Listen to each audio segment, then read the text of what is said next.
Fala aí, rapaziada, começando aqui mais um vídeo. Hoje a gente vai falar dessa partidaça que aconteceu agora de São Paulo e Palmeiras. É um jogo que não teve tanta chance de gol assim, mas foi um jogo muito disputado. Então vamos falar um pouco dessa goleada de 1-0 do São Paulo para cima do Palmeiras dentro do Morumbi. E que festa que fez a Independente, hein?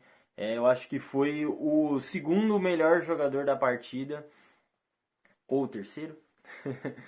Que sempre faz muita diferença, né? Mais de 50 mil torcedores no estádio lotadaço essa quarta-feira aí às 19h30. O torcedor não deixou faltar apoio em nenhum momento, como as torcidas do São Paulo faz muito bem.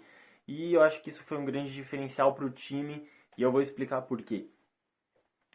Vamos começar falando então de como aconteceu esse jogo, né? No primeiro tempo, o Palmeiras teve ali os primeiros 20, 30 minutos um pouco mais de domínio, né? Não deixou o São Paulo fazer nada, mas o Palmeiras não conseguiu chegar tanto assim. Criou jogadas, mas que não se concretizaram em finalizações, né? Em boas chances. E eu até vou falar melhor de números já já.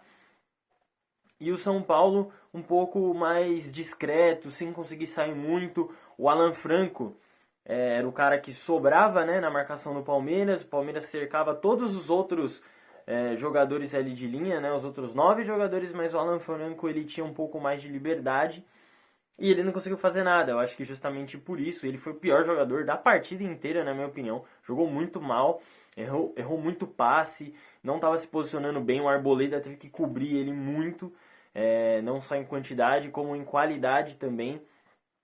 E para mim o Arboleda foi o melhor jogador do São Paulo na partida. Ele foi impecável e ele que tinha uma pressão muito grande, né, de jogar bem contra o Palmeiras, depois daquela foto, né, que aconteceu há um tempo já, mas ele tinha jogado muito mal contra o Palmeiras, né, na última partida também, e aí sempre vem à tona, então ele tinha essa pressão a mais e mesmo assim ele jogou muito bem. Foi o destaque aí do time, na minha opinião, na minha concepção do que eu observei do jogo. Claro, o Rafinha, né, foi muito importante por ter feito o gol, que talvez tenha sido dado como gol contra, mas, né, isso é outro ponto também, independentemente, né, o Rafinha foi importante e jogou bem também. O goleiro do São Paulo não foi muito bem acionado, né, o Palmeiras chutou 5 vezes no gol só durante a partida, se eu não me engano, vou até confirmar aqui. Não, foram 8 chutes. Na verdade, foram 5 no primeiro tempo e um chute certo. E esse chute certo foi só no segundo tempo, inclusive. Em contraste com o São Paulo, foram 18 chutes do São Paulo e 5 certos. Né? Então aí você vê o São Paulo com muito mais finalizações. E aí é o que eu falei. O Palmeiras foi até mais ou menos o minuto 30, né, do primeiro tempo. A partir daí, o São Paulo começou a crescer e ter mais oportunidades e controlar mais o jogo. Terminou a partida com 57% de posse de bola. No finalzinho da partida, depois do gol do São Paulo, o Palmeiras começou a tentar atacar mais, ficou com um pouco mais de posse de bola, mas isso também não se concretizou em muita coisa, porque o time do Palmeiras estava bem morto. A verdade foi essa. Esse foi o meu sentimento de ver o time do Palmeiras morto. Sem vontade de ganhar, sem motivação, um time que parecia que achou que ia ganhar a qualquer momento, de qualquer forma. Parecia que essa era a estratégia do Palmeiras. Ficar lá na retranca, esperar, não deixar o São Paulo ter espaço para criar e não fazer a pressão lá em cima, fazer uma pressão média, né? E aí, né, quem sabe acontece alguma coisa. Entraram alguns jogadores aí que não fizeram nada, até também demorou bastante para mudar, né, o auxiliar aí, que o Abel estava suspenso, né, para variar. Ao contrário do São Paulo, que as mudanças foram muito boas, e aí eu vou falar um pouco disso. O Caleri, né, tava com dor nas costas, já era dúvida para essa partida.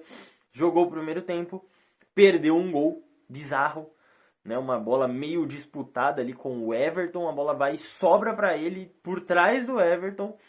Ele não tinha muito ângulo, é verdade, mas ele consegue fazer um absurdo. Ele chuta a bola mais pro lado de fora do que pro gol, né? Eu não entendi muito bem como que isso aconteceu com o Caleri, mas aconteceu enfim, até depois disso ele meio que, né, dá aquela trocada aí, que hoje não é meu dia, e ele sai no intervalo, né? E sai o Luciano também, que também sentiu a panturrilha, né? Inclusive um jogador do Palmeiras percebeu e falou, ó, o 10 sentiu a panturrilha, né? Dando sinal ali para os outros colegas. Não lembro quem era o jogador do Palmeiras que percebeu. Mas, acho que foi o Richard Rios, que jogou muito mal. Na minha opinião, foi o pior jogador do Palmeiras em campo, inclusive. É o que tem a pior nota no SofaScore, mas realmente não jogou muito bem. E o Luciano e o Caleri não jogaram muito bem. Na verdade, né, eu tô até olhando aqui no SofaScore, tá mostrando o São Paulo como uma 4-2-3-1, mas eu acho que foi mais um 4-3-3, porque o Luciano varia bastante de posição, dependendo da circunstância da partida, até porque o São Paulo sempre abre mais o corredor esquerdo pro Caio Paulista, que jogou muito bem, apesar de ter dado uma finalização bizarra, foi uma chance perdida, não foi um gol perdido, aquela cara a cara, né, o gol feito, mas perdeu uma chance bizarra, isolou a bola, enfim, sem comentários, um jogador que uma finalização patética, mas ele jogou muito bem o resto da partida em todos os outros sentidos, e essas infiltrações que ele vem fazendo estão sendo muito boas, resolvendo um problema que é essa lateral esquerda do São Paulo há muito tempo, né? E ele está emprestado, com o valor fixado aí de 20 milhões de reais. Será que vale a pena? Complicado, né? O São Paulo não tem sido um time tão rico. Mas, considerando as necessidades e a falta de opções, né? Eu acho que é uma boa. Ele é do Fluminense, né? Inclusive o Diniz que, né, fez ele ir pro São Paulo. Ó, agradeço ao Diniz aí se você está satisfeito com o Caio Paulista, né? Torcedor tricolor. E aí, beleza, né? Intervalo, o Luciano sai, entra o Rodriguinho, sai o Gabriel Neves, entra o Alisson, fazendo uma função um pouquinho mais combinando com o meio, né? O Rodrigo Nestor aí sim vem mais para trás, centralizado. O Alisson faz o papel que o Rodrigo Nestor estava fazendo, né? E aí sai o Alan Franco, sentiu também, acho que foi o tornozelo, né? E entra o Diego Costa, que é muito contestado, mas o pouco tempo que ele jogou também ele foi ok, porque isso não foi no intervalo, foi um pouco depois, né? E ainda no intervalo também saiu o Caleri, entrou o Juan, que entrou bem, né? Não participou tanto assim, mas entrou bem. E aí um pouquinho mais ainda pro final, saiu o Nestor, e aí entrou o David. E aí o São Paulo foi mais para cima ainda, né? Quem ficou mais sendo o primeiro volante foi o Pablo Maia. E aí o Alisson sendo o segundo volante e o resto vai para o ataque. Né? O Rafinha caindo mais ainda por dentro, né? Para ajudar nessa marcação ali na construção. O Wellington Rato, o David e o Juan. Né? Então, e o Rodriguinho também que estava em campo. Né? Que esse foi quem também não jogou muito bem, não. Entrou e não fez muita coisa.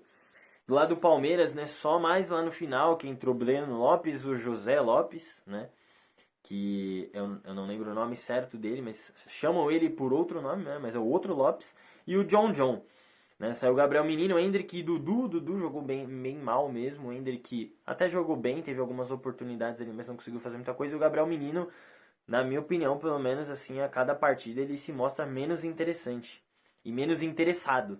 Né? Eu acho que faz muita falta aí o Danilo nesse time do Palmeiras. O Scarpa também faz bastante falta, é claro.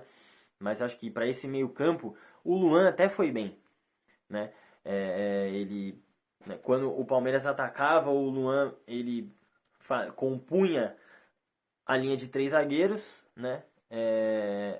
E aí quando defendia, formava mais ou menos uma linha de 5, né? Então o Palmeiras não tem mais aquele primeiro volante. O Richard Rios, ele até em teoria seria esse cara, mas ele é muito ruim. Esse cara é patético, pelo amor de Deus. Ele está longe do nível dos jogadores do Palmeiras, principalmente se você comparar com o time que o Palmeiras teve nos últimos 2, 3 anos, né?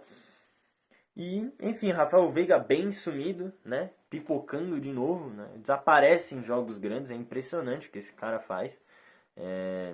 Uma decepção muito grande para a torcida do Palmeiras, eu imagino. E o Breno Lopes, que é aquela coisa de sempre, né? Ele teve 5 segundos de futebol na vida dele, que foi o que fez ele fazer o Palmeiras ser campeão da Libertadores. E ele nunca mais jogou no resto da vida dele. Mas ele continua entrando e sendo um jogador importante, né?